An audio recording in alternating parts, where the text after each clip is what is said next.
Hello, this is Rob Moran. I'm with the County of Riverside Economic Development Team, and we're creating a series of videos to support our business community during this very difficult time related to coronavirus, COVID-19. And I'm really fortunate to be joined today by Paul Nolta with the Inland Empire Small Business Development Center. And we're going to do a presentation or share some information today about time to think like an owner. Some tips and ideas to help businesses that are struggling. We recognize this is a really difficult time for our business community, and we want to share as much content and information as possible that will help provide support to our important businesses. And I'm going to be working off of a PowerPoint presentation that Paul put together for us, and referring back to it. You're going to see it on the screen. You don't need to take a screenshot or take a picture of it. We're going to load it up onto our website, where we have a whole host of resources to affected businesses. You'll see the website on your screen. Feel free to check out the website. We've got lots of great resources on there from the federal, state, local governments, private partners, and like I said, you're going to find this presentation on there. And so you'll see it flash on the screen, so don't worry if you don't get the information in time. You can download it and take a look at it at your leisure on the website. So, Paul, we worked together for a long time, and the Inland Empire IESBDC is an important resource, and again, that's the Small Business Development Center. Give us a quick introduction. We want to get to the meat of the program and information for our businesses, but tell us real quickly, what's the SBDC? What's the Small Business Development Center? Thanks, Rob. Thanks for having us. So the Small Business Development Center works very closely with the county, the federal government, SBA, and what we do is quite simply help people start, maintain, or expand their small business. Do it in 3 key ways, which is training, consultation, private one-on-one, and links to resources such as county, SBA disaster loans, and whatnot. So we're really the front line to get these folks the resources that they need. Fantastic.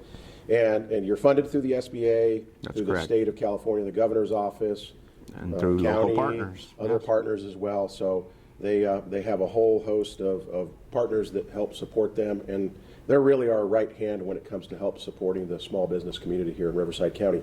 So let's get to it. Paul, I appreciate you putting this information together, and you know, when this whole thing broke, you really quickly responded and put together some key strategies for business owners, right, that will help them survive this horrible situation, or at least help them to survive this, and some key thoughts and ideas. So let's start going through them, and I'm going to refer to them and maybe ask you some questions, but the first one is keep a close watch on cash flow. That's correct. Very important. Right, so in this time, and reality is you should be doing this on a day-to-day basis, but taking a closer look and taking the opportunity that we have.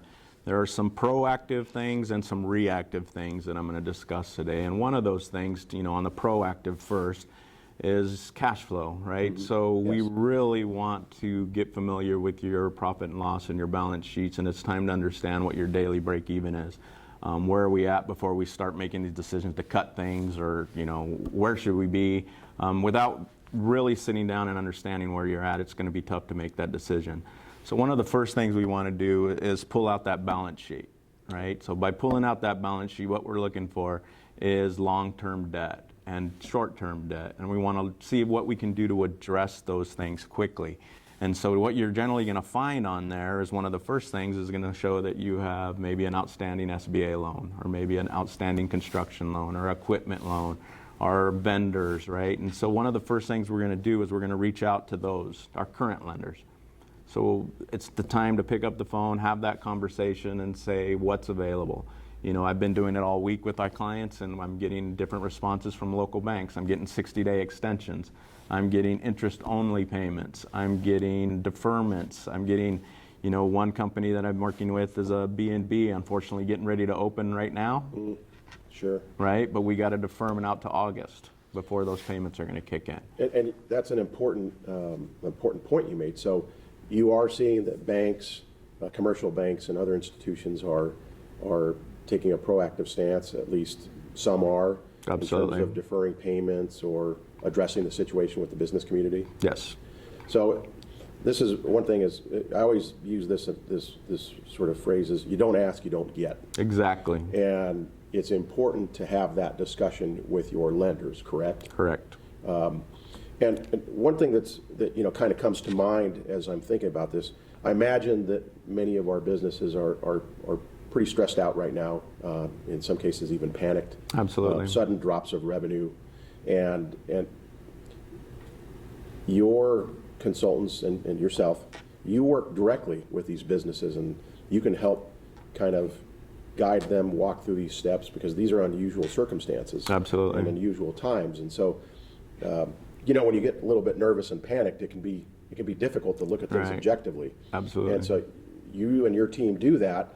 Obviously, you've now gone to a virtual and online platform to do that. Correct. Historically, the SBDC does this face-to-face or in workshops, but given the coronavirus situation and social distancing requirements, now you're doing this online, on the phone. You're doing Zoom calls, or you're going to start doing that? Yeah, we've already been doing it this past week, so we're still accepting calls, we're accepting Zooms, and we will now take our training platform online as well. So you'll be looking for our webinar trainings that are coming up. So it's important to know that if you need help, please contact either the county or Paul's group, and we'll make sure we put you in touch with the right experts, you and your team, to get the information, and try to look at this objectively during this really stressful time. So thanks for mentioning that point. Yep, and like I said, continuing on with the balance sheet analysis, we're looking at that long-term debt, so existing lenders. And then you're going to want to look at that accounts receivable. That's the next thing we're going to be looking at. We got 90-day outstanding debt. What can we do to speed up that process of collection? Yes, it's going to be a difficult thing at this time, I understand that, but change the way we're doing things. We might have let that sit too long, and now we can at least put somebody to work trying to collect that accounts receivable. Changing the way we collect credit going forward is the next thing. Maybe we don't extend as much terms as we did before.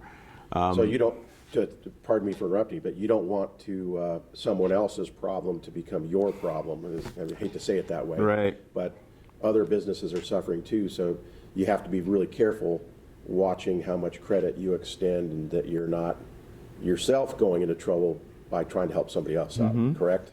Yep. And then the next one is going to be looking at your vendor accounts. Who do you have out there? Do they extend credit to anything that you're doing as far as your day-to-day operations and getting your inventory in, and maybe getting smaller shipments than we were able to get before?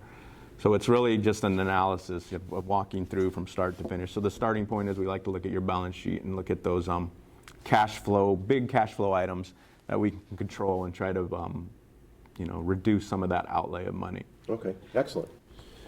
So the second strategy is trimming overhead. Yep, back to the financials. Yeah, now we're cutting going to costs. take you to the profit and loss statement, right? Okay. And from here is what we're going to do is we're going to go down and itemize. And there's nothing on that sheet that I say is sacred, right? We get to take a look at it, and we're going to go through it line item by line item. Where do we trim? Do we really need that full subscription to, DirecTV playing in the bar if there's nobody there? Probably not, right? We All go those little things add up. Absolutely. We go through and we look through that. I had one last week where we looked at the electricity and found that there was a crazy spike that they weren't even aware of. And what it ended up being was an air-conditioned HVAC unit that was going on at 3 in the morning. Oh, so They had sometimes no the idea. timers are off. Yeah. So you've got to really reevaluate every single point of cost structure, bills that maybe, These are like those you said, you let fixed slide a items. little bit before. Pay Right. very, very close attention to what's happening there. Like you said, it's your electrical bills. Now, Paul, you bring up a good point, and one of the things that you'll see on our website is that many of these utility companies are offering deferments, and they're not shutting off accounts, and so Right. they're all being pretty proactive about that as well. Correct. And I think a lot of the cable companies or others are possibly doing that. Not sure, but most of these companies and these providers are being pretty proactive, at least on the utility side. Gas company, Southern California Edison, and others, about working with their customers. Is that accurate? It is, but the key is communication. Sure. Don't ignore it. Don't pretend like it's not happening. Yeah. Have those conversations early, and start preparing. And that's why it's important to go down each one of these items, because where can we trim and where can we not? Absolutely. One thing we all have right now is space, right? Is there a different way to utilize that lease space that we have? We're going to pay rent, talk to that landlord. What can we do? They're a business too, so they're going to have to get something as well. I mean, we don't want to just not pay them and put them out of business. Right, of course. But can we go to a percentage of revenue? Can we go to, a different model that we didn't have before and have those discussions now? Is there a way to sublease some of that space? If you're a restaurant, for example, is maybe somebody's at their home-based business and still killing it selling cupcakes, but they need a kitchen. Sure. Working with others that if you're not doing as much cooking or food prep in your existing space, maybe there's somebody out there that can partner up with you and help generate some revenue. Yeah, subsidize that rent. Very good. So, and you hit on the important topic. Communication is key. Don't just let these things fester. No. Sit, talk to your utility providers, talk to your bankers, reach out for help. So that's an important point to make, is just don't ignore it, but have those conversations, and then it's the proverbial think outside of the box, right? If your business is has been one dimensional before because you owned a bar or restaurant or some other operation, that it's important to maybe consider sharing your space and subleasing it out or renting it out to somebody else. I mean, looking at different ways, and that's kind of where we're at before we make that decision, right? So we've analyzed the balance sheet and the debts and where we are there. Now we're trimming down our month-to-month fixed costs. Right. Now we have a target, right? We know we need a certain amount in order to stay alive and operate. Now that after we've trimmed this, absolutely, and that goes to the next step, which is, all right, how are we going to do it? How are we going to bring this revenue and continue to stay alive? And what are the options out there? And I'm going down to the last bullet point, and again, you're going to see this presentation on our website, and you probably are looking at this item too on screen. Managing payroll. This is a tough one right now. Yes. Without revenue, it's hard to pay people. And one of the things you mentioned is to think long and hard before laying off employees. It is a temporary downturn, hopefully very temporary. Right. And it's going to be hard to find and train new employees because they're not always going to be available to come back again, right? Mm-hmm. So what are some ideas there? We know that there's some work share programs through the Employment Development Department. Right. There are some unemployment benefits available for workers who have hours reduced. And you need to look, again, you can find that information on our website. The Employment Development Department through the state of California has got some programs to help offset those losses in income on the worker side. But talking about the business, what are some things, some tips, some ideas there? Because this is, I think, a really, really important point. Yeah, it is a very, very tough decision. And that's where we got to, again, keep the health of the business at top, right? And Sure. by just jumping out and saying we got to lay everybody off, maybe that's not the solution. Maybe we can do a work share where we do partial. We're still working with EDD right now to get that exact process and calculations up and running so that we can assist people to sit down with them and run those numbers to see what Right. makes sense. Right. But one of your starting points is to get on your online account. We all pay into it. You have an online access. See what your current reserves are for your unemployment benefits. How much is going to be there to start that we know is there, and then how much is it going to cost us? Because ultimately, whether they're working for you or whether they're unemployed, it's still a liability onto the business owner. Absolutely. And the business owner is still going to have to plan for that. Are there ways? Yes. And some of those ways is putting them to use in a different facet. For a restaurant, for example, maybe we've been avoiding those deep cleanings on grease traps and all of those Sure. things. Maybe that's the time we do it. There's always something that's deferred, right? Absolutely. Yeah. Those projects that we're deferring, can we reutilize them? And yes, I know it's like, yes, but I don't have money coming in. How do I keep them on? The part of it is where we got to think we're going to get through this. Sure. Right? And that's one of the steps is what are we going to do once this is over? Are we going to do business as it was before? Were we really happy with the way things were before? Or is there things we could have improved? And so take that time now to do it. Can we put them to work redoing our website? Can we put them to work, deep cleaning the facility? Can we put them to work doing deliveries? Can we put them to work, and even if it's reduced, 4 hours a day instead of 8 hours a day, and then participate in the work share? It's better than the alternative, perhaps. Right. And sometimes, unfortunately, yes, and I've done it last week, where we penciled out every strategy we could, and unemployment was really the only option. Sure. And sometimes we have to face that as a business owner to do it. And the key here, too, is that there is no really one size fits all. Absolutely not. Every business is different. Every business has different way of operating and different structure. So it's important to have those discussions for your business. And again, our teams are here to help you, and it's important to reach out and think of different ideas and different ways of doing things. That's fantastic. Thanks, Paul. Continue to market wisely.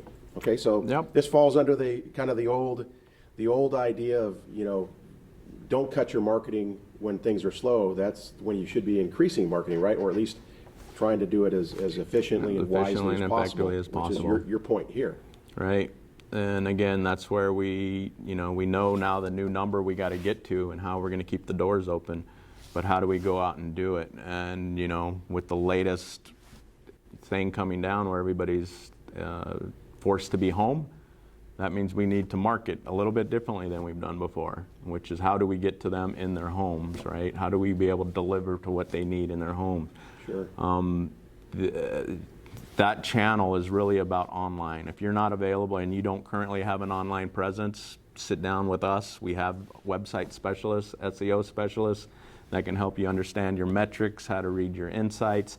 I mean, for the majority of these business owners today, when we break down our marketing into the 3 channels of how are we going to get new, what are we going to do for current, and then past, we really need to be focused on our current customer base. Sure. What are their needs? How do we reach them? How do we communicate with them? How do we let them know how to do business with us in today's market?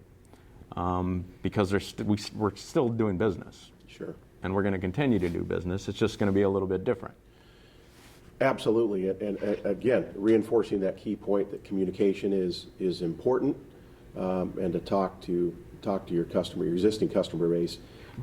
Easier to retain your existing customers than it is to get new ones, right? Absolutely. Okay.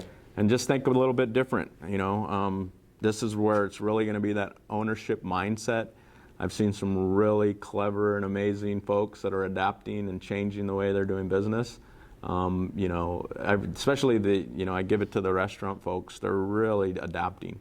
Absolutely. They're, everything from competing with, Blue Aprons and stuff where they're putting things into raw ingredient kits and selling those instead of the actual prepared food. Prepared foods, yeah. It's amazing. Yeah. I was like clever going to work with something that's already out there and adapting. And obviously, social media is key during this time, because we're essentially living in almost a virtual world right now. So having social media accounts, and I know there are some of us that have gray hair that aren't as active as other folks, and it's not just a millennial thing, right? No, it's not. Everybody needs to be on social media, and I actually am active on social media, and Instagram, Twitter, Facebook, and others. There's several channels in which, and again, it's about changing the model, right? So what we got to think about right now is how do we bring our services into the home? Right. Right? And it's funny because a lot of things were already going that way before this.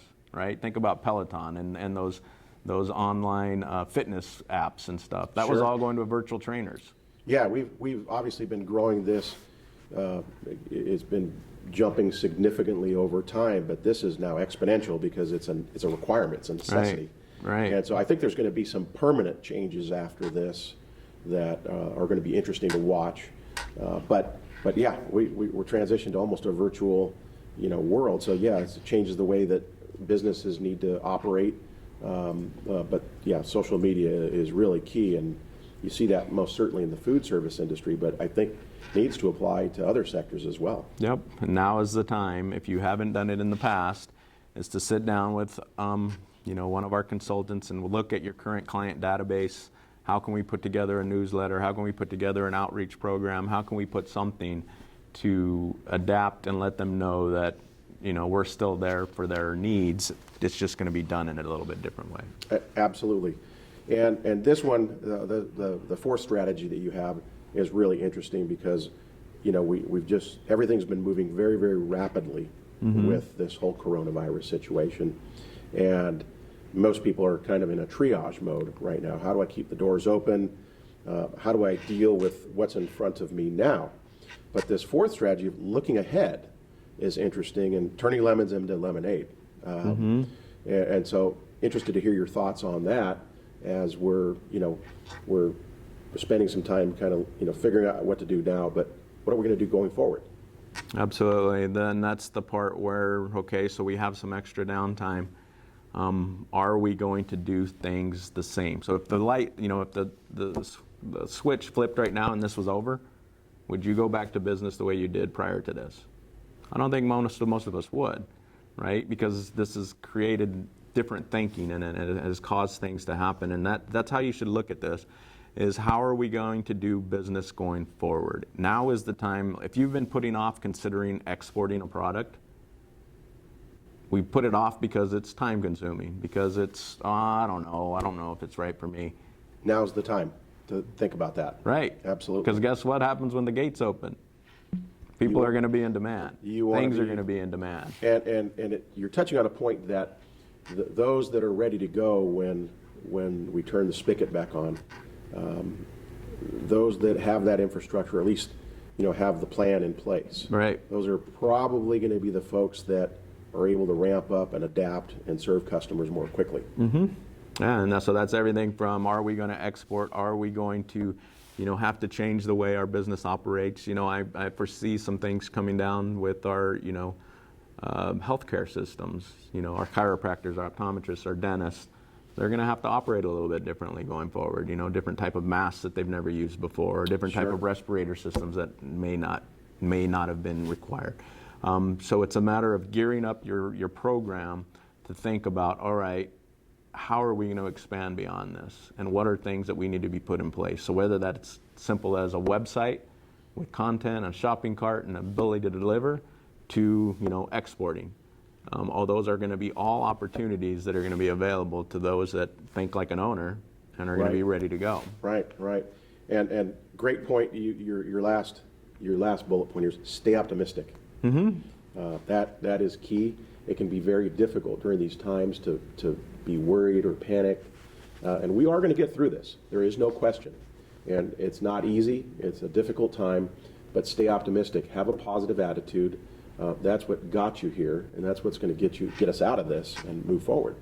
And that kind of, and then again, you're going back to that one side of it where, you know, what can an employer do for his employees? And these same principles apply to that employee. They were the front line. They're the first ones that are getting hit. Sure. You know, they got a notice and they had to go home. But they should be doing this exact same thing themselves, thinking like an owner. Trimming their fat, what's going through their monthly budget, what are they doing, and then look at, all right, what am I going to do? Because there's people that have, you know, we all have skills.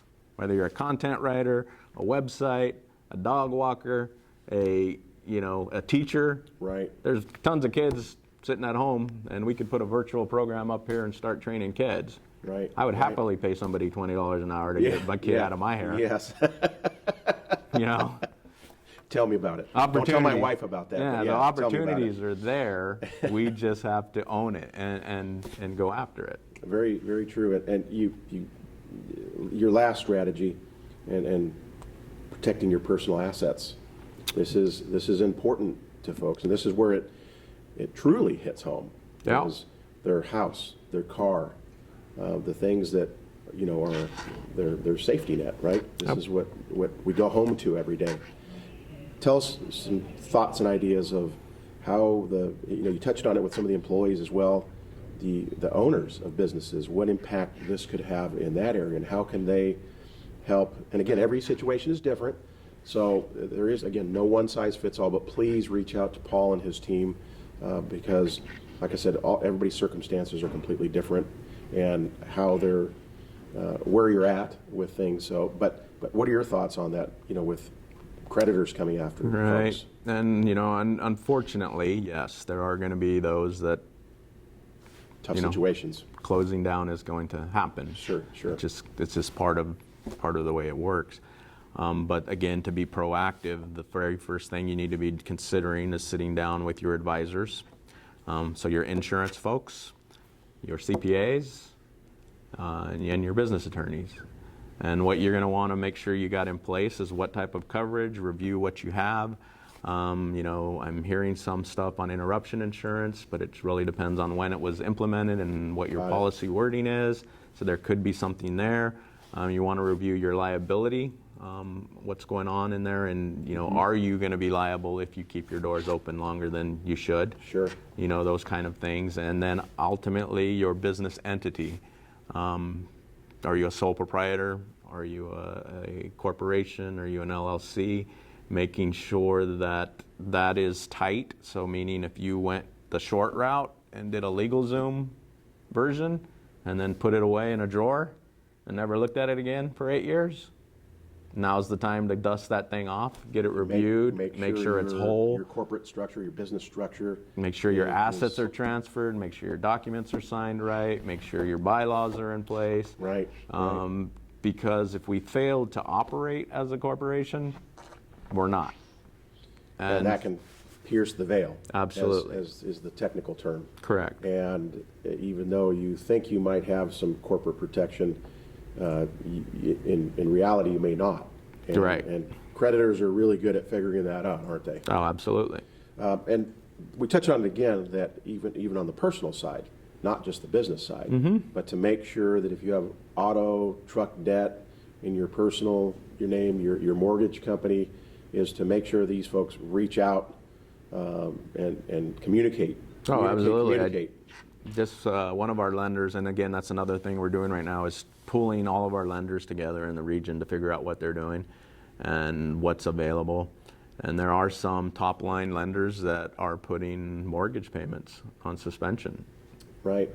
So yes, in your personal life as well as your business life, there's options. Now it's important to note the SBDC doesn't do home loan modifications or any of those types of things, but this falls into the category of making sure you reach out if you're going to be in trouble, to reach out to your mortgage company, reach out to your credit unions or banks where you have loans for vehicles and other things, and make sure you communicate with them about what your situation is, so that if there's going to be a missed payment or the opportunity for a missed payment, that they understand what's happening in your life. Otherwise, they may just assume it's non-payment. So it goes back to in all these strategies to make sure you're communicating essentially every direction.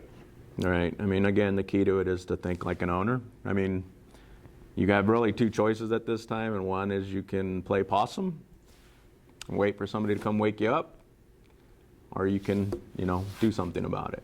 And unfortunately for us, I think we have a very strong community. We have our economic development teams in each of our cities and counties is very strong. Our local chambers are very strong. So there's support there. I mean, the things that I'm seeing my local companies do right now has me really proud and impressed of where I'm at. They're innovative. They're coming up with great ideas, and we're going to get through it. Absolutely. And we'll conclude on that note, and thank you for saying that, Paul, because we do have a very vibrant business community and economy and a support structure here to support our businesses. And so Paul and the Inland Empire Small Business Development Center are a key component to that. We also have a small business development center in the Coachella Valley, and you can find that information again at rivcobizhelp.org. You'll see that on the screen. And you can reach out to Paul and his team, and again, that's also going to be on the screen. That's IESBDC.org. Yeah, .org or .com. Or .com. Either way, whichever way you type it in. Yep. And the phone number is 951-781-2345. Correct. I know it well. Yeah. And so, Paul, I want to thank you very much for your time. This has been really, really helpful. And again, this presentation will be uploaded onto our website, so you don't have to write everything down. Hopefully you didn't. And thank you for your time.